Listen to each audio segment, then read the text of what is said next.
Welcome to another deep dive. We're going global this time. We're heading over to Jakarta, Indonesia. Yeah, going to be checking out some fascinating conversations about democracy in the age of AI. Exactly. And you might be thinking like, okay, that's cool and all, but I'm not in Indonesia. Like, why should I even care? But trust me, this is going to resonate no matter where you are. Definitely. We're talking universal anxieties and opportunities that come with all this technology, right? The future of work, what even defines democracy now? It's a lot. Yeah, no kidding. So our main source this time is this recording from Philosophy Underground. It's this philosophy forum over in Jakarta. Cool. What's going down at the forum? Well, they had this talk by Romo Bidani, who is a prominent Indonesian scholar. And then after, the audience jumps in with some really insightful questions. I mean, really gets you thinking. Okay, so what kicks things off with this Romo Bene guy? He really gets into what democracy even means anymore, you know? He argues it's not just about elections, right? It's a whole way of managing life together and keeping those in power accountable. Ah, that's a crucial point. I mean, think about it. How does technology, all this AI stuff, how does that change both of those things? Big time. Remember back in 2016, the U.S. election, all that Cambridge Analytica stuff? Oh, yeah. Well, Romo Beni uses that as a prime example, right? Oh. How they used all that data, thousands of data points on each person to totally tailor the political messages people were getting. And it worked too. It's insane. That's AI changing the whole political game. And it's not always for the better either. That kind of targeting can be really powerful, and it can be used to, create these really divided groups. That's how you get what they call post-truth. Truth. Yeah, where the lines between truth and, well, everything else get all blurry. Yeah. And that makes us, well, all of us, much easier to manipulate. And AI just makes it way easier to do that. Yeah, that's a little unsettling. And speaking of distorted realities, right? Romo Bedi argues that social media, which was supposed to be this big open forum public square, Right. it's actually super controlled now by algorithms. Oh, yeah. Those algorithms, they're not there to give us a fair and balanced view. No way. They want to keep us scrolling, keep us hooked. So they prioritize engagement. So what do we get? All the most outrageous, the most controversial stuff. That's what keeps us clicking, right? Totally. Ever notice that? You look at your feed, it's all the most extreme stuff. Yeah. Makes you wonder, are you getting the whole picture or just the stuff that's going to make you react? It's a paradox, isn't it? We have more voices, more people sharing than ever before. But then these algorithms come in. They're like these invisible gatekeepers, Yeah. limiting what we see, reinforcing whatever biases we already have. It's so true. And then you add to that all the anxieties around, AI taking over jobs. Is this the end of work as we know it? Romo Beatty gets into all that too. Some people think AI will create all these amazing new jobs. Right. But others, they're freaking out, right? Mass unemployment, this widening gap between the super skilled people and everyone else. It's scary stuff. Yeah. I mean, it really makes you think, right? It's not just about, robots coming in and stealing our jobs. Yeah. It's deeper than that. It's what does work even mean anymore? If our jobs are automated, what gives us purpose? How do we see ourselves even? Big questions. This is where it gets real for all of us. Yep. Okay, so what skills are even going to matter in the future? Am I ready for this? I don't know. Makes you realize we got to be ready to adapt, right? Keep learning new stuff. It's lifelong learning isn't just some fancy phrase anymore. It's survival. Totally. But even if we figure out the whole job thing, who's even in control of all this technology? Romo Beni makes a good point. The tech companies, they have so much power now because of all the data we just give them. Every click, every share, it's all fuel for those algorithms. Right. And we're all feeding the machine. We're participants and we're the subjects. Crazy, right? It Yeah. makes you think about digital rights. What does it even mean to be a citizen in the digital age? Or are we just data points to be analyzed and manipulated? It's we're all living in this digital panopticon, someone's always watching. So how do we take back control? How do we make our own choices? That's what Romo Beni leaves us with, this big question. Can we use the old ways of protesting, organizing? Can we adapt those to this new digital world? Can we find our agency again? And thankfully, this forum, it wasn't just Romo Bellini talking the whole time. The recording actually has the audience asking some seriously tough questions, challenging his ideas. It gets pretty intense, actually, and that's what we're going to get into next. Okay, so one of the questions from the audience that really stuck with me was about Indonesian-style democracy. What does that even mean? Yeah, it's interesting. It's almost like they're trying to redefine what democracy is.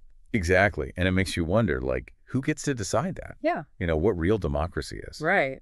And could it be used to, like, justify limiting people's freedoms or leaving some groups out entirely? It's a little worrisome. It's kind of like saying, well, our culture's different, so our democracy's going to be different too. But that feels kind of dangerous, doesn't it? It does. I mean, Yeah. once you start saying some democratic principles are like too Western or whatever. Right. Not a good fit for us. Yeah, exactly. That's a slippery slope. It opens the door to all sorts of problems. Abuse of power for sure. Absolutely. And it can silence anyone who disagrees. Like, if you criticize the government, all of a sudden you're unpatriotic. Oh, totally. Or you're just trying to stir up trouble. It's a way to shut down any kind of debate. The takeaway here is you got to be careful, right? When people start talking about a unique democracy or a culturally specific democracy, well, sometimes it's legit, but you got to make sure it's not just a cover for something else, something not so great. Totally agree. It reminded me of that other audience question about the banality of evil. Mm-hmm. Yeah, the listener was asking if, like, by just blindly following algorithms, Oh, yeah. if we're basically letting go of our own, like, moral compass or something. It's a good question because algorithms, right, they're presented as this neutral thing, like the algorithm knows best. Right. But algorithms, they're made by people, and people have biases, they have agendas. So it's like, how much should we trust the algorithm? Yeah, like all those targeted ads that are like, hey, I know exactly what you want. And you're like, whoa, creepy. Right. But it worked. It does. But it makes you think, like, am I really in control of my choices here? Or is it just the algorithm pulling the strings? That's why, like, media literacy is so crucial now. We got to understand these algorithms, how they work, how they shape what we see, how they can, be used to, like, nudge us in certain directions. Totally. So it's not just about learning how to code or whatever. It's about, like, being aware, being a critical thinker, being able to navigate this whole digital landscape without getting lost. Exactly. And that brings us back to what Romo Benny was saying about political agency in the digital age. Like, what does that even look like? It's not just voting. It's not just writing to your representative. It's bigger than that. It's understanding how power works in this new world and finding ways to fight back. So, like, what can people actually do, to, like, reclaim their agency in this digital world? Give us some practical tips here. Well, first off, you got to be aware, right? Pay attention to how technology is affecting your life. Don't be afraid to ask some hard questions. Where's your data going? Who's making money off of it? How are algorithms shaping your view of the world? Okay, that's a good start. And then what? What do we do with those questions? Well, once you start asking those questions, you start finding answers. Yeah. And then you can take action. Maybe it's supporting, like, organizations that are fighting for data privacy, or pushing for a more ethical AI, or just being more mindful of, what you do online. Make choices that actually reflect your value. Right, put your money where your mouth is, kind of thing. I like that. And another thing, diversify your information sources. Don't get stuck in a bubble. You know those filter bubbles everyone's talking about? Oh, yeah, like on social media, you only see what your friends are sharing, and it's all the same stuff. Exactly. Yeah. So break out of that. Read news from different countries. Seek out viewpoints that challenge your own beliefs. It's good for you. We got to stay sharp. Yeah. And last but not least, remember, you're not alone in this. There are so many people, so many organizations out there working to build a better digital future, a more just future. Connect with those groups, share information, support each other. That's how we make our voices heard. Yeah, there's power in numbers, right? It's like that whole thing Romo Benny talked about, the multitude, this, like, diverse, interconnected web of people pushing back against oppression. It's a good reminder that even with all these crazy technological forces at play, we still have the power to change things. We do. Collective action, that's key. We can't just, like, unplug from the digital world. It's too late for that. It's part of our lives. But we can choose to engage with it in a smart way, a conscious way, and work together to make sure it's a force for good, not evil. Love that. And speaking of good, I thought it was pretty interesting when Romo Benny suggested we should all, like, go back to reading newspapers. He did, like, step away from the constant stream of online news and, like, rediscover the joys of slowing down, engage with the news in a more mindful way. You think he's onto something? I think it's worth considering. I mean, it's pretty radical, right, in this world where we're all about instant gratification. But maybe that's the point. Maybe we've lost something valuable in our rush to be constantly connected, something like the ability to focus, to think critically, to actually form our own opinions without all these external influences. Yeah, so, like, going back to newspapers, That definitely sparked some debate in the forum. I bet some people were like, whoa, hold on, what century are we in? Yeah, it's definitely like a bit of a, I don't know, throwback. Like, who even reads newspapers anymore? Right. But that's what makes it so interesting to think about, right? It makes you like rethink your whole relationship with information. Like, are we so obsessed with, being up to the minute, getting everything instantly that we've, I don't know, lost something important along the way? You mean like the ability to actually focus on something? Exactly. To Yeah. actually think critically, not Right. just react to like the latest headline. And that's so important now with all this, information overload, the algorithms feeding us what they think we want. Right. So maybe Romo Benny's onto something here. Like, what if we slowed down a bit? We're more deliberate about what we let into our brains? It's almost like a digital detox, like put the phone down, step away from the screen for a I while. know, right?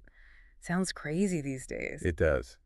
But maybe that's what we need, like to reconnect with ourselves. What do you think? I'm all for it, even if it's just like, a few hours a week. Read a book, go for a walk, have a real conversation with someone, like face to face. Yeah, like remember those. Haha, exactly. Point is, you got to disconnect from the digital world to reconnect with yourself Hmm. and with like what really matters. And hey, maybe then we can come back to the digital world, refreshed and recharged, ready to face the algorithms. Absolutely. It all goes back to that idea of agency. We have to make conscious choices about how we engage with technology. It's not about rejecting it. It's about like making it work for us. Making it a force for good. So this has been a wild ride, from Indonesia to AI to newspapers. Who knew? But it's all connected, isn't it? It really is. It all comes back to how we navigate this crazy digital world we live in and how we make sure that, technology serves us, not the other way around. So we've given you a lot to chew on today. But before we wrap things up, I want to leave you with one last thought. Maybe Roma Bodoni's right. Maybe slowing down is the key. Maybe being more mindful about the information we consume, the choices we make. Maybe that's how we take back control. So as you go about your day, think about that. What will you do differently tomorrow? Until next time, keep diving, keep questioning, and keep shaping the future.